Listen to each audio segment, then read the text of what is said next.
ओम नमो भगवते वासुदेवाय। मंगलदेव नीच के हो रखे हैं और कर्क राशि में ये चल रहे हैं। अब मंगलदेव वक्री होकर के क्या परिणाम देंगे मेष राशि वालों को। देखिए, मंगल हमारे जीवन के एक बहुत ही महत्वपूर्ण ग्रह है और मेष राशि वालों के लग्नेश भी मंगल पड़ते हैं। मंगलदेव शक्ति के कारक है, साहस, ऊर्जा, अहंकार, हमारी मेहनत, पराक्रम और भाई और रक्त के भी कारक हैं, युद्ध के भी कारक हैं। इस कारण से इसके वक्री काल के अंदर वाद विवाद, लड़ाई झगड़े होने का हमेशा डर बना रहता है। मंगलदेव जो वक्री हो रहे हैं 7 दिसंबर 2024 को वक्री हो रहे हैं और वक्री होकर के ये 24 फरवरी तक वक्री रहेंगे। तो वैसे तो इसका कुल गोचर काल 80 दिन का है, परंतु अभी हम बात कर रहे हैं 24 फरवरी 2025 तक।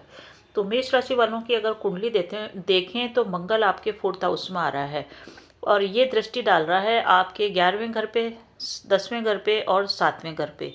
इसकी दृष्टियाँ भी कमाल की होगी, क्योंकि मंगलदेव की जो दृष्टियां हैं वो इस टाइप से है कि 3 गुनी प्रभाव ये देने वाली है। मंगल की दृष्टियां 3 गुनी किस टाइप से है, पहले तो आप ये समझिए। क्योंकि कोई भी ग्रह जब वक्री होता है तो वो 3 ग्रहों का प्रभाव देता है।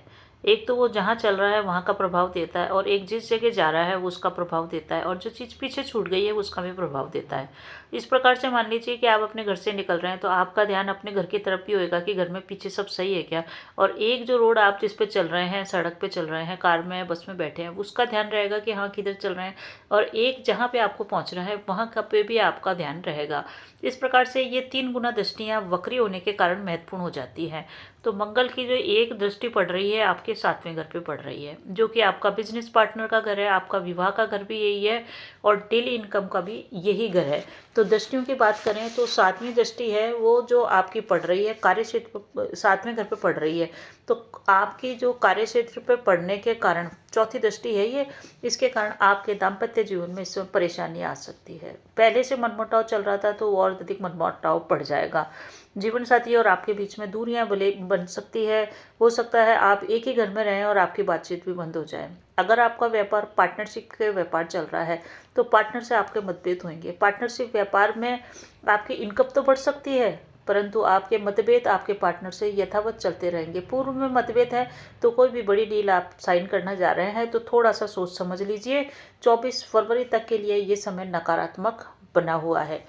इस समय मेष राशि वालों के लिए जो सबसे अच्छी बात अगर देखी जाए ना इस गोचर की, तो वो ये है कि आपने काफ़ी समय से कोई सपना देखा हुआ था, कोई आपकी मनोकामना थी, कोई इच्छा थी, तो वो जरूर आपकी इस समय पूरी हो सकते हैं। क्योंकि मंगल वक्री हो रहे हैं आपके 4th हाउस में। 4th हाउस होता है मकान का, माता का, सुख का, भूमि भवन वाहन का घर है। तो इनसे संबंधित आपका कोई सपना था तो वो ये सपना आपका पूरा करवा देंगे 24 फरवरी तक। उस दिशा में आप प्रयास कीजिए। आपका सपना था कि आपके लिए घर हो, तो वो आपका सपना इस समय पूरा हो सकता है। आपका सपना था आपके पास अच्छी नौकरी हो, तो वो आपका सपना पूरा हो सकता है। तो आप अपने सपनों को देखिए कि आपने क्या अपने दिमाग में, आंखों में बसा रखा है। माता के घर के अंदर ये आपके चल रहे हैं माफ़ कीजिएगा। तो माता का इस स्वास्थ्य में थोड़ी सी परेशानी हो सकती है। माता अगर बिल्कुल स्वस्थ है, कोई दिक्कत नहीं है, फिर भी माता के इस समय ऑपरेशन होने का, सर्जरी होने का, कोई बीमारी पकड़ में आने का, इस टाइप का योग बना हुआ है। ये सब चीज़ें नहीं है तो फिर आप ये मान के चलिए माता से आपके मतभेद उभर सकते हैं। इस समय भूमि, भवन, वाहन, प्रॉपर्टी खरीदने का योग बन रहा है। बेचने का भी इस समय योग बन रहा है। जो लोग प्रॉपर्टी खरीदना चाहते हैं, बेचना चाहते हैं, उनके लिए अच्छी स्थितियां निर्मित हो रही है। परंतु फिर भी भूमि खरीदने की जो खरीदारी होगी वो आप सोच समझ के कीजिएगा। जल्दबाजी में निर्णय नहीं लीजिएगा, क्योंकि भूमि की खरीदारी करने और भूमि को बेचने दोनों के लिए ही श्रेष्ठ समय है। इस समय आप लाभ में रहेंगे अगर कोई भी आप अपनी प्रॉपर्टी बेचते हैं या आप प्रॉपर्टी का बाय करते हैं। तो एक दृष्टि इसकी आपके 10वें घर पे पड़ रही है। जो 10वां घर है आपका पद का है, नौकरी का है, कर्म क्षेत्र का है, सरकार का है। यहाँ पे दृष्टि पड़ने के कारण नौकरी आपको मिल सकती है, परंतु फिर भी जो नौकरी के अंदर आपको परेशानी अवश्य ही आएगी। वर्क प्लेस पे स्थितियाँ आपके मन माफिक नहीं रहेगी। जो आपके साथ वाले लोग होंगे वही आपके कार्य क्षेत्र में रोड़ा अटकाएंगे, परेशानी करेंगे। साथ ही साथ आपका जो बॉस है या जो आपका उच्च अधिकारी है उससे आपके मतभेद इस समय उभर कर आ सकते हैं। कुछ न कुछ तकरार वर्क प्लेस पे होती हुई दिखाई दे रही है।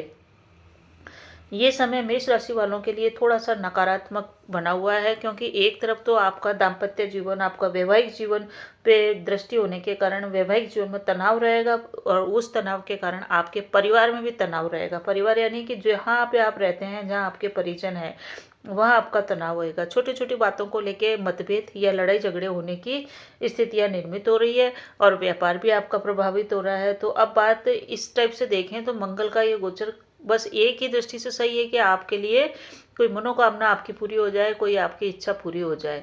कार्य क्षेत्र की दृष्टि से आपको सावधान बन के चलना है। कोई भी पेपर वर्क कर रहे हैं ऑफिस के अंदर तो सावधानी के साथ चलिए। कलीग्स आपके कार्यों में कुछ न कुछ गलतियां ढूंढने का प्रयास करेंगे।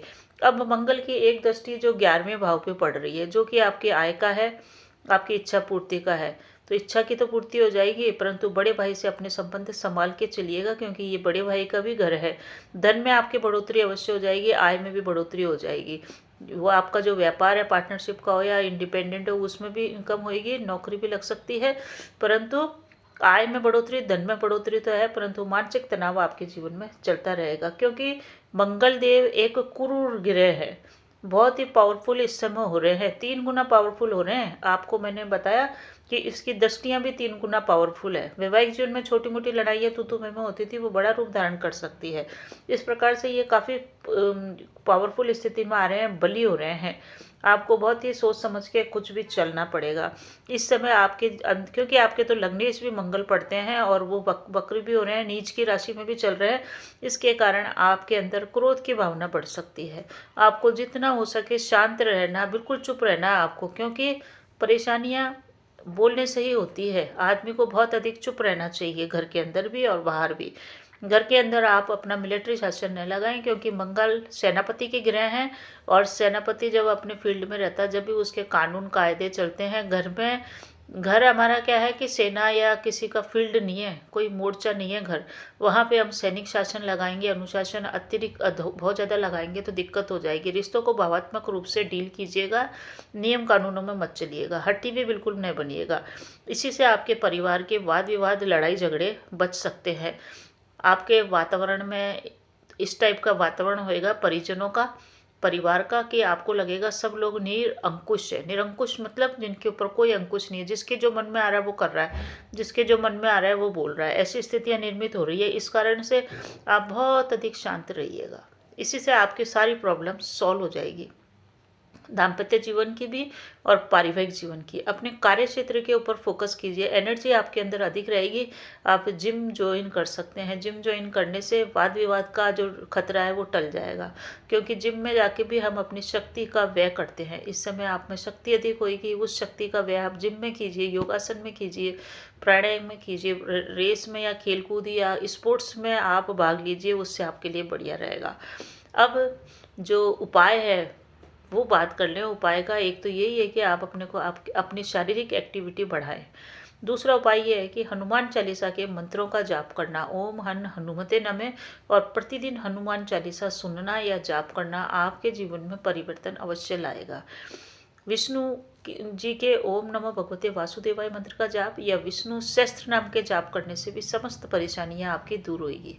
तो बने रहिए चैनल पे। अगर आपको मेरा ये प्रयास अच्छा लगता है तो अच्छा सा कमेंट कीजिएगा, और आपके जीवन में सुख सौभाग्य बढ़ा रहे, इसी शुभकामना के साथ नमस्कार।